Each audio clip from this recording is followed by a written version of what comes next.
pertanian. Halo semuanya, praktikan pertanian berkelanjutan. Perkenalkan, nama saya Oka, selaku asisten pertanian berkelanjutan. Praktikan pertanian berkelanjutan, kali ini kita akan belajar lebih dalam lagi mengenai praktek pertanian organik yang telah diterapkan oleh petani di kawasan Merbabu dari narasumber Bapak Zainal. Lanjut saja, wawancara akan dipandu oleh Ibu Lisa. Silahkan Ibu Lisa.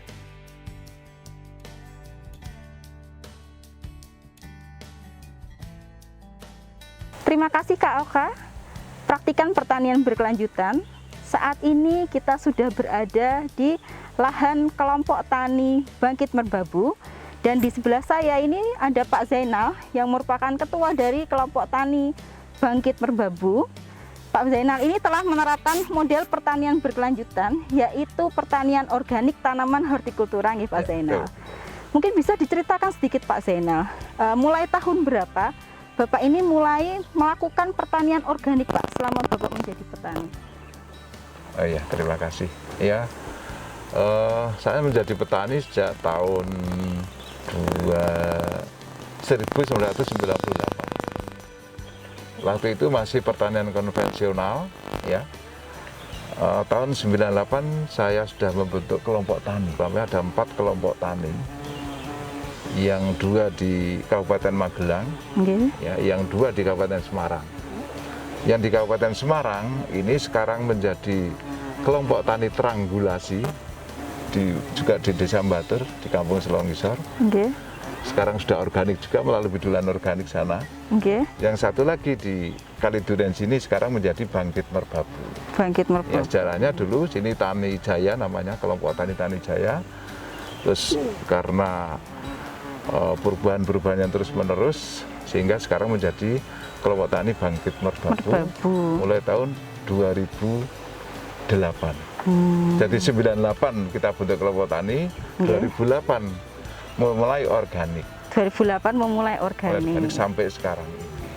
Dan ini sejarahnya sangat panjang sekali mengapa kita organik. Awalnya kita tanaman kayak gini, tanaman yang berasika terutama ya. Ini banyak penyakit yang namanya akar. Awalnya seperti itu. Berarti Bapak mengawali pertanian organik ini sebenarnya awalnya karena memang ada kendala ya Pak? Ada kendala berupa penyakit garda. Akar garda. Akar garda. Iya, akar garda, iya. Yang secara tidak langsung karena penyakit itu membuat pertanian Bapak yang dulunya konvensional terus kemudian bertransformasi ke pertanian organik. Ramah lingkungan iya, dulu. Iya. Oh ya, ini tadi ada istilah konvensional sama organik. Perbedaan antara ketiganya ini. Itu konvensional itu nggak mengenal bikin pupuk sendiri, bikin apa sendiri. Semua menggantungkan pabrik. Kurang ekonomi memang bagus itu. Tapi ini lama kelamaan lahan kita menjadi agak rusak. Karena unsur hara kita terserap terus menerus, nggak ada yang memulihkan. Maka kita harus beralih ke ramah lingkungan ya. Jadi yang tadi konvensional, yang ramah lingkungan itu ya menggunakan kimia, namun sudah meminimalisir. Dan yang ketiga adalah yang paling bagus adalah organik, pertanian organik. Jadi pertanian organik di samping perlakuannya secara organik full dan juga harus punya legal formalnya, yaitu sertifikat. Kalau saya mengatakan saya ini organik, tapi ini untuk membedakan organik dan kimia kita nggak tahu. Maka yang membedakan adalah legal formalnya adalah sertifikat organik tadi. Itu bedanya. Pak Zainal, kan sebenarnya tidak mudah ya Pak untuk mengajak anggota kelompok tani itu agar menerapkan pertanian organik dari tahun 2008 hingga saat ini ya Pak, kurang lebih 10 tahun. Dari selama ini Pak, kurang lebih 10 tahun ini kendalanya apa Pak selama Bapak menjadi ketua di kelompok tani Bangkit Merbabu ini? Oh iya, terima kasih. Jadi memang di dalam perjalanan hidup pertanian organik maupun berkelompok ini banyak sekali kelebihan dan kekurangannya. Kalau kelebihan keberhasilan ini memang bagus sekali karena banyak petani yang sehingga mau bergabung dengan kita. Ini masalahnya kalau pertanian konvensional kalau sudah mengalami kegagalan ini sangat fatal. Nggih. Tapi kalau petani organik ada solusi untuk mengatasi itu. Contohnya tadi angkar gada. Angkar gada pakai cara organik ternyata bisa diatasi. Sehingga petani bisa panen. Karena banyak sekali kalau contoh penyakit layu pada tanaman ini beberapa faktor penyebabnya. Bisa dari tanah, bisa dari pupuk, bisa dari benih. Ini kan sangat sulit diatasi kalau tidak melalui penelitian yang formal. Suatu misal di lab apa sebabnya itu baru bisa. Kalau petani kan labnya langsung di lapangan. Ini kelebihannya dari organik seperti itu. Lantas kelemahannya yaitu konsumen kita ini belum banyak yang mengenal tentang organik yang benar itu yang seperti apa. Ini masih sangat jarang sekali konsumen kita yang bisa membedakan antara produk organik dan produk non organik. Jadi pasar ini masih sangat minim. Karena apa? Karena tadi belum bisa diprediksi ini organik apa bukan. Karena hanya yang membedakan cuman bersertifikat logo organik dan tidak. Ini yang membedakan. Bahkan kalau konsumen yang menengah ke bawah belum bisa membedakan. Kalau konsumen menengah ke atas sudah bisa membedakan, oh ini organik, betul, karena sudah petani organik. Dan juga pada waktu bersama-sama akan membentuk kelompok karena lahan kita sudah rusak karena residu kimia yang terlalu tinggi, ini bersatu petani, kompak, bersatu. Tapi lama-kelamaan kalau setelah sampai pasca panen penjualan, kadang iri ya. Suatu misal, petani satu nanam ini, yang satu juga nanam ini. Sama-sama nanam bayam hijau. Ordernya hanya 1 kilo. Panenannya 5 kilo tiap petani. Ada 2 petani yang panen ini menjadi apa ya? Ada iri hati. Ada iri hati karena yang satu diambil, yang satu tidak. Ini yang menjadi problem utama di pertanian organik juga di kelompok. Jadi namanya ini saya namakan dinamika kelompok. Bahkan cara mengatasi pun sangat sulit sekali. Saya sudah pakai bermacam-macam cara untuk mengatasinya, tapi belum bisa berhasil 100%. Ya. Nah itu tadi kan kendalanya Pak. Tapi kalau solusinya Pak, Bapak sudah mengatasi solusi dari pertanian organik dan dari kelompok tani Bapak tadi, apa Pak solusi yang sudah Bapak lakukan selama ini? Yang sudah kami lakukan, saya mencoba dengan mengangkat petani milenial. Ya, saya membentuk namanya BUMP. BUMP? Ya, namanya BUMP Mitos, Mitra Tani Organik Sejahtera. Di Kecamatan Ketasan ini yang saya seraya adalah anak muda-muda. Yang sekarang bergerak di bidang pertanian organik, dan ini baru berjalan 2 tahun dan sekarang masih jalan di tempat, belum bisa jalan bagus karena situasi dan kondisi ini pas setelah bentuk itu ada pandemi. Beberapa bulan ada pandemi itu sehingga masih belum bisa jalan itu. Dan cara mengatasi masalah tadi saya sudah berusaha semaksimal mungkin ya Bu ya. Kita atur pola tanam. Satu misal petani A menanam bayam berapa gram, menanam bayam Jepang berapa batang, biar terpenuhi kebutuhannya. Tapi petani yang satu kadang-kadang menanam yang sama juga. Ini sudah kita atur pola tanamnya, tapi petani kita banyak, pasarnya sedikit. Jadi terpaksa saya sendiri yang sering mengalah itu. Dari pertanian saya sering nggak kejual selama kurang lebih 4 tahun waktu saya masih ekspor ya. Tapi ada pandemi ini ekspornya berhenti sehingga pasaran juga menurun itu. Tapi saya sudah berusaha mengatasinya yaitu dengan cara pola tanam. Terima kasih Pak. Terus kemudian Pak, tadi berbicara menyinggung dengan kaum milenial ya Pak, petani milenial. Ada tidak Pak pesan dan juga saran dari Bapak kepada petani-petani kaum muda sekarang ya, kaum milenial, supaya mereka yang sekarang ini berkecimpung di pertanian, yang belum menerapkan pertanian organik, mereka mau menerapkan pertanian organik kita saat ini. Silahkan Pak Zain. Iya, terima kasih. Kepada kaum milenial, petani muda yang terutama akademisi, mahasiswa yang sekarang kuliah di jurusan pertanian ini terutama ya, Ini penting sekali kita untuk beralih dari konvensional ke organik. Karena apa? Karena jangka panjang masa depan lahan kita, lahan pertanian kita, ini kurun waktu sudah berapa tahun lahan kita ya, dari konvensional dari tahun 80-an sampai sekarang kurang lebih 30-an tahun ya. Ternyata akibatnya tadi yang saya sampaikan, banyak sekali penyakit-penyakit dan hama di dalam tanaman. Jadi hama itu semakin kebal dengan pestisida maupun insektisida kimia. Pakai pestisida ini dia semakin kebal. Lahanku juga semakin rusak karena mikroba yang ada dalam tanah, ciptaan Allah itu akan mati karena kena insek terus menerus.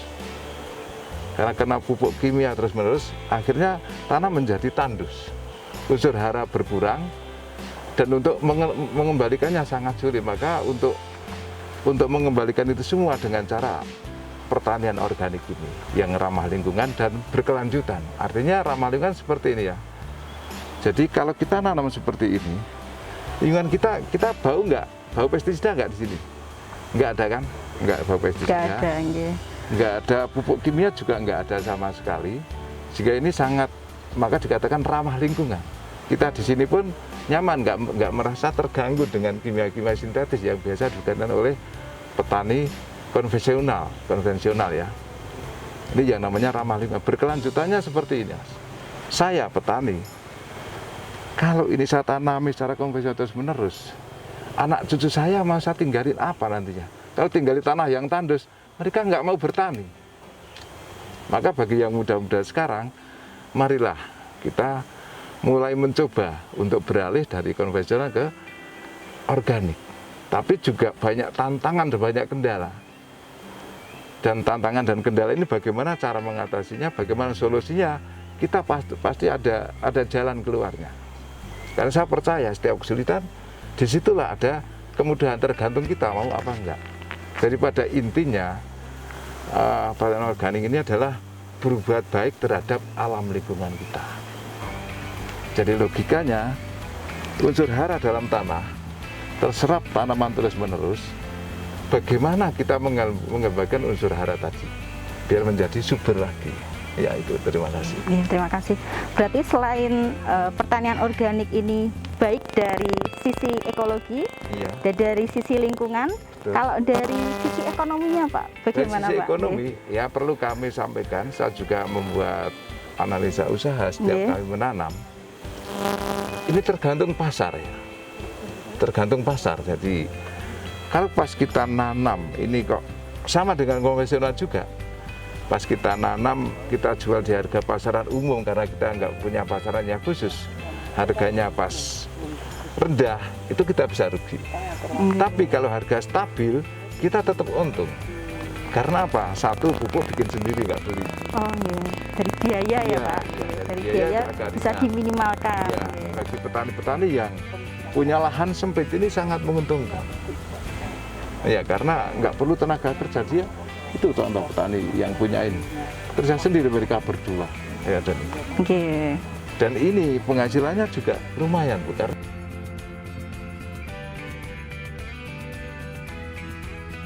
Saat ini kita sudah berada di salah satu lahan juga milik kelompok tani Bangkit Merbabu.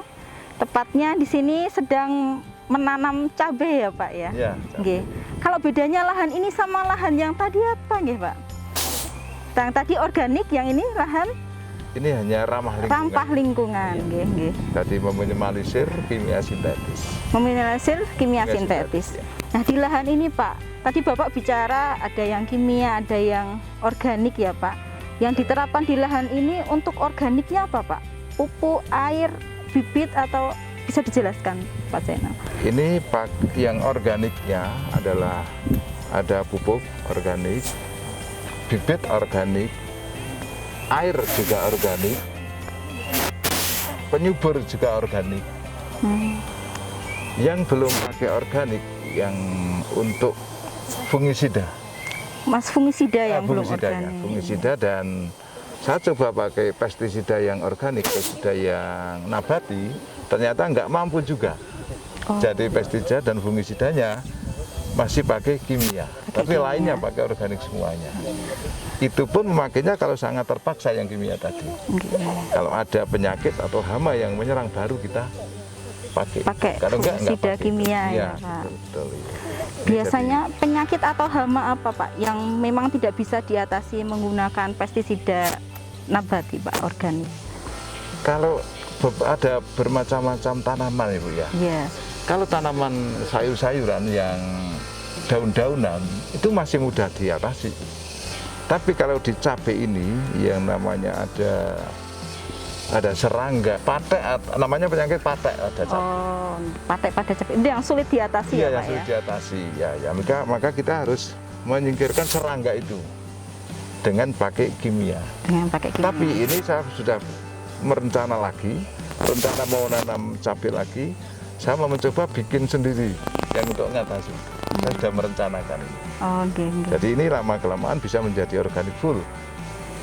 Karena hanya fungisida dan insektisidanya yang belum bisa pakai yang organik ini. Jadi bedanya ini tetap ramah lingkungan dan menyemprotnya pun apabila sangat terpaksa gitu. Ya, kita lanjutkan bahwa untuk menyiram tanaman ramah lingkungan maupun organik harus pakai air yang bersih.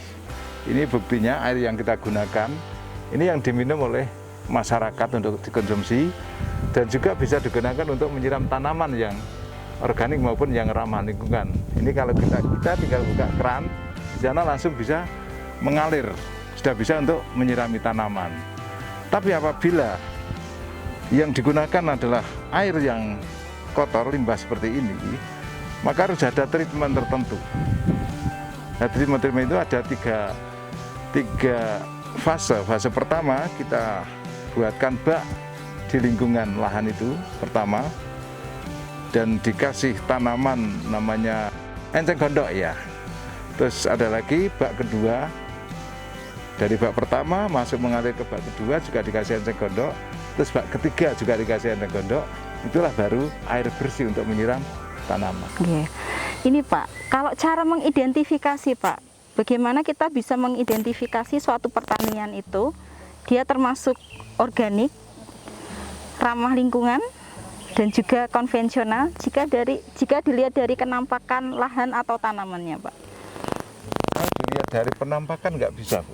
Tidak bisa, nggak bisa membedakan ya, karena sama, merah cabenya juga sama, daunnya juga sama. Nah, kita bisa melihat apabila setelah disemprot. Setelah disemprot? Iya, kan masih menempel itu sisa-sisa apa itu? Residunya masih menempel pada cabai maupun pada tanaman yang lain itu. Tapi kalau setelah kena hujan, kena air, kita nggak bisa lagi membedakan. Kalau secara penampakan ya Bu ya. Iya. Ya, terima kasih Pak. Terus kemudian bicara tentang sosial dan budaya Bapak. Apakah petani di kelompok tani Bangkit Merbabu ini apakah sering mendapatkan pelatihan dan juga mau misalkan ada pelatihan dari pemerintah atau dari pihak-pihak terkait, apakah mereka mau mengikuti pelatihan-pelatihan itu Bapak? Iya, jelas itu. Jelas ya. Jelas Jadi sekali. semangatnya tinggi ya Pak. Sejak awal kita bertani organik ini selalu kita mencari ilmu dan terus menerus. Apalagi kalau ada pemerintah mengadakan pelatihan maupun ada orang yang berusaha untuk memberitahu tentang pertanian organik, itu kita petani semangat sampai sekarang Pak. Ya. Berarti keterbukaan terhadap inovasi yang diajarkan kepada petani, mereka sangat terbuka ya Pak? Iya. Bahkan petani sendiri terus berinovasi. Contohnya tadi saya mengatakan, kenapa nih harus pakai kimia saya tadi? Maka saya menanam yang akan datang, saya harus berpikir bagaimana saya mencari cara berinovasi untuk mengatasi masalah tersebut dengan cara organik. Wah, luar biasa sekali ya Pak. Jadi memang berinovasi terus-menerus ya Pak. Ya. Nggih. Bentuk yang lain dari tujuan kita budaya organik adalah untuk kebaikan kita semua. Berbaik terhadap alam kita, tanah kita, juga berbaik terhadap sama manusia karena manusia mengonsumsi makanan yang sehat untuk ya. Kalau harapan Bapak terkait pertanian di Indonesia Pak, terutama terhadap penerapan pertanian berkelanjutan Pak? Saya sangat berharap sekali, bahkan sering kita sampaikan, saya sering diundang menjadi narasumber di tingkat provinsi Jawa Tengah maupun di pusat. Ya. Saya sering menyampaikan bagaimana agar petani kita ini mau berubah ke petani yang ramah lingkungan. Itu. Karena apa? Karena negara lain pun bisa, kenapa kita nggak bisa? Ini kan perlu kita kerjasama yang baik, perlu inovasi yang terus-menerus, apalagi petani milenial ini harus kita galakkan terus-menerus agar mereka mau berusaha semaksimal mungkin untuk menjadi petani yang maju. Karena apa? Karena kalau mengingat ekonomi, ini contoh analisa usaha ini Bu ya, ini sudah menghasilkan banyak sekali, lahan kurang lebih 1000 meter persegi. Saya tanam 2 kali ya, dulu tanaman seledri, modal kalau nggak salah itu 4 juta dari penggarapan lahan, bibit dan lain sebagainya, kurang lebih 4 juta rupiah dari nanam seledri. Setelah panen seledri, ini seledrinya saja sudah dapat 15 juta. 15 juta itu sudah bersih atau sudah bersih? Enggak, jadi 15 juta seledrinya. Oke, penerimaannya 15 juta. Cabai ini sudah dapat 100 kilo kemarin, lebih 100 kilo berapa? Lakunya kurang lebih 30.000 per kilo. Iya. Berarti sudah 3 juta. Jadi selama kurun waktu sejak Oktober, November, Desember, Januari, Februari, Maret, ini sudah menghasilkan 18 juta kotor, dikurangi 4 juta, berarti sudah menghasilkan 14 juta. Sama kurun waktu 6 bulan ya? 6 bulan, ya. Kurun waktu 6 bulan. Di lahan 1000 meter Di lahan ini yang 1000 meter persegi. Ya. Ini analisa usaha saya karena semua saya catat itu. Nah ini tadi Pak, bicara tentang analisis usaha, mungkin Bapak bisa membandingkan di lahan yang sama 1000 meter persegi ketika menerapkan pertanian secara konvensional dengan pertanian berkelanjutan atau pertanian organik tadi, berapa Pak masing-masing nilai ekonominya Pak?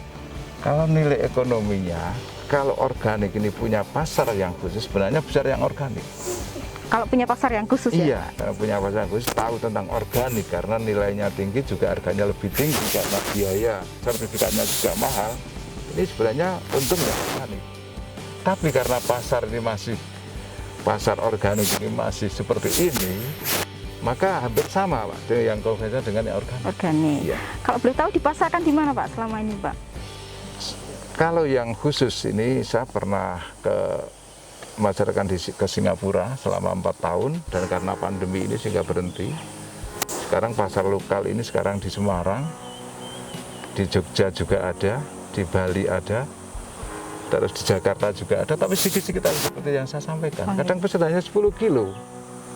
Ini kan repot Pak. Itu di pasar modern ya Pak? Iya, seperti supermarket nih Pak? Ini masuk ke rumah makan. Rumah makan? Masuk rumah makan internasional ya. Oke, berarti pemasarnya sudah sampai luar negeri di Singapura, Iya. terus kemudian masuk ke rumah makan. Iya. Untuk yang supermarket belum ya Pak? Belum masuk? Dulu sudah kita lakukan sendiri, tapi karena ribetnya ngurusi dengan supermarket ini, maka kami mundur juga ya. Okay. Dan juga pasar-pasar tradisional juga sisanya ya Pak? Iya, sisanya di pasar tradisional. Berarti bahkan ini kita pasarkan pasar tradisional masih untung. Yang tadi saya sampaikan ini pasar tradisional semua ini. Dari seledri sampai cabai ini ke pasar tradisional. Jadi kalau kita ibaratkan antara konvensional dan organik ini sama sebenarnya. Sama, hasilnya sama. Secara ekonomi ya Pak? Iya, cara ekonomi sama. Karena belum punya pasar yang khusus. Ya. Tapi secara kesehatan, secara kebaikan lebih menguntungkan yang organik. Ya. Dari segi ekologinya, dari segi lingkungannya lebih menguntungkan yang organik. Tapi untuk saat ini yang dari sisi ekonomi masih cenderung sama ya Pak. Nggih. Di luar ada peluang Pak. Ada peluang apa untuk pertanian organik ini Pak? Ada peluang. Sebenarnya organik ini sangat dibutuhkan oleh semua manusia. Semua manusia yang hidup di dunia ini membutuhkan makanan yang sehat. Peluangnya di situ. Tergantung mereka ngerti apa enggak peluang ini. Dan kami sudah mencoba peluang-peluang itu dengan kerjasama dengan beberapa orang. Bahkan saat ini pun ada 3 hotel yang sudah nelpon saya, tapi belum saya layani karena saya masih memikirkan produk apa yang dibutuhkan, juga tanaman petani sudah siap apa belum, nanti menjadi cekcok apa enggak antara petani dan yang lain, ini masih kita tolak. Jadi ada 3 hotel yang sudah minta sayuran organik kepada saya, tapi belum saya layani ini ya. Jadi peluang ke depan ini bisa petani-petani milenial kita untuk beralih ke organik demi masa depan mereka sendiri. Ini peluang yang sangat luar biasa sebenarnya. Dan hambatan yang besar ini pengetahuan kita yang dari luar, terutama dari luar kelompok ini kan belum ngerti tentang organik. Iya. Ya, kadang-kadang malah mereka itu, wah organik itu apa? Banyak petani yang kayak gitu. Saya petani gini aja sudah hasil ekonominya sudah lumayan. Ini banyak petani-petani yang kayak gitu, karena mereka hanya berpikir tentang profit. Oh ya Pak Zainal, lanjut lagi Pak. Ini tadi kita melihat Bapak ada sertifikat pangan organik ya Pak. Mungkin bisa diceritakan di sini Pak, bagaimana langkah-langkah supaya pertanian itu bisa mendapatkan sertifikat organik Pak. Oke. Ya, terima kasih ya. Awalnya itu yang sudah kita sampaikan tadi, bahwa kita budidaya pertanian organik harus dengan jujur, tidak ada yang memalsu satupun dari semua petani yang menjadi anggota kelompok itu tadi. Yang kedua, ini setiap petani harus punya catatan harian petani. Jadi petani mencatat apa yang dilakukan tiap harinya, dicatat terus-menerus. Itu awalnya ya. Setelah itu kita punya catatan itu, terus kita jadikan menjadi SOP dulu. Jadi cara petani apa yang dilakukan, perencanaan dari penggarapan lahan dan lain sebagainya dicatat sampai pasca panennya menjadi SOP. Namun untuk mendapat sertifikat organik kayak gini, kita dibantu oleh pemerintah Provinsi Jawa Tengah dan Dinas Pertanian. Nah, bahwa kita diusulkan sertifikasi organik, pangan organik ya, sertifikasi pangan organik. Dan syarat-syaratnya itu tadi yang sudah kita sampaikan di depan, bahwa petani harus jujur. Yang kedua, petani punya catatan, apa yang dilakukan petani setiap hari harus dicatat dan sampai kepada penjualannya. Terus pemerintah mendaftarkan ke lembaga sertifikasi. Setelah pemerintah mendaftarkan ke lembaga sertifikasi, terus kita dilatih dulu mau menghadapi sertifikasi organik gitu. Setelah dilatih, kita tahu bagaimana caranya. Terus kita harus menyiapkan namanya dokumen sistem mutu.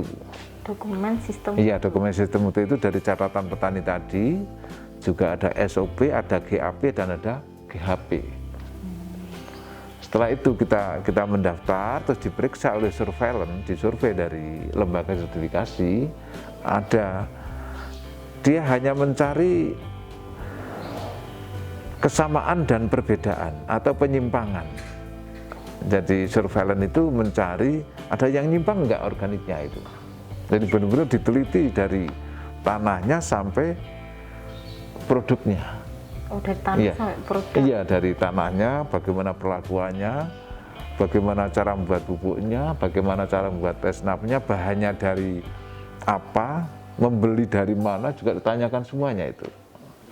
Itu pada waktu disurvei pertama kali. Bahkan air yang untuk nyiram juga diteliti, mana sumber airnya, sampai ke sumber juga. Sumber airnya yang untuk menyiram tanaman tadi. Setelah itu, setelah dokumen-dokumen itu lengkap, diperiksa, ada enggak temuan-temuan? Ya benar, yang temuan-temuan tadi kadang-kadang ada kontaminasi dari udara. Suatu misal, ini lahan organik, ini lahan konvensional. Kalau ini baru nyemprot, ini ada enggak angin yang mengontaminasi lahan organik, itu juga menjadi temuan. Tapi temuan ringan, yang temuan berat adalah petani melakukan pelanggaran. Satu misal, kalau organik itu tidak boleh menggunakan kimia sintetis. Satu misal pakai pupuk urea satu misal. Ada petani yang mencuri, khawatir gagal tanamannya pakai pupuk urea, itu pasti dapat diketahui oleh surveillance tadi, lembaga sertifikasi tadi. Ini menjadi gagal. Kalau sudah temuan mayor itu berarti gagal sertifikasinya, karena nggak bisa diperbaiki. Kecuali kalau lahan tersebut dibuang, tidak dimasukkan dalam sertifikasi organik tadi, itu bisa. Ya. Jadi ada treatment seperti itu.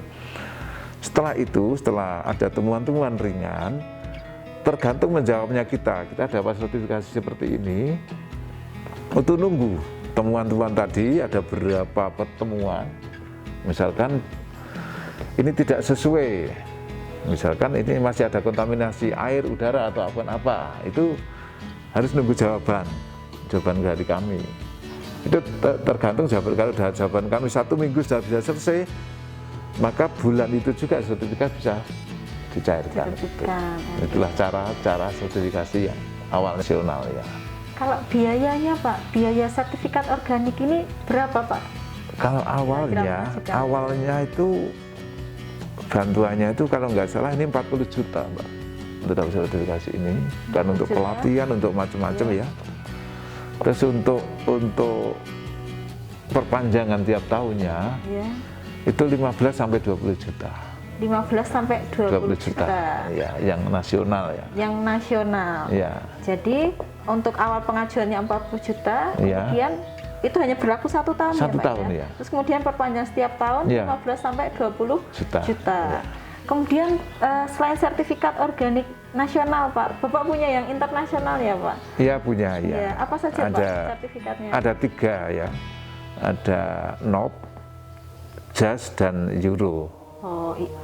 Jadi NOP itu Amerika, JAS itu Jepang, Euro itu Eropa. Jadi ada 3 sertifikat internasional ya. Prosesnya sama saja atau berbeda Pak antara yang nasional dan yang internasional? Sama sebenarnya, hampir sama.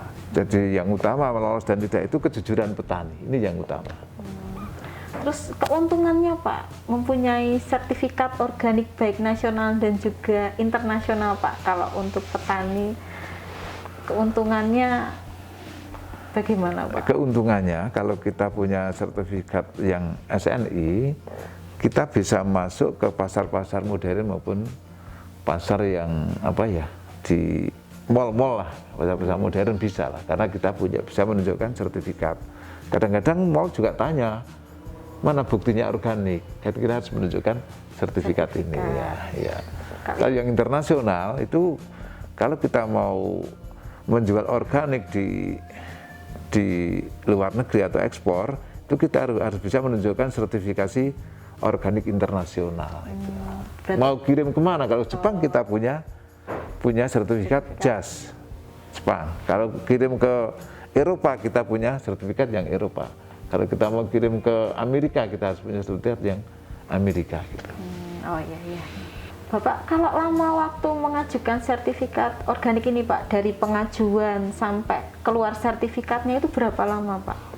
Itu lamanya tergantung ya. Suatu misal kita mengajukan ini kita harus membayar dulu Mbak. Kalau bayarnya cepat ya disurvei cepat juga. Ya, misalnya kita sekarang mendaftar, ini biayanya sekian, iya besok kita bayar, mungkin minggu depan kita sudah disurvei, itu ya. Setelah membayar baru disurvei. Iya, setelah disurvei, terus ada temuan-temuan, mau berapa lama kita menyelesaikan temuan tersebut kan itu. Tergantung petani, kalau kita sekarang bisa selesai ya 1 bulan mungkin ini sudah dikeluarkan. Iya, gitu. Kalau pengalamannya kelompok tani Bangkit Merbabu ini Pak? Saya 1 bulan dulu untuk menyelesaikan masalah-masalah temuan-temuan mereka. Ya. Karena kadang kita harus mengambil foto, mengambil di lahan yang ditemukan ada penyimpangan tadi kan harus kita buktikan. Ini loh sudah kita perbaiki, perbaikan itu. Selama 1 bulan, setelah 1 bulan itu kita selesai, 1 bulan lagi sertifikat turun.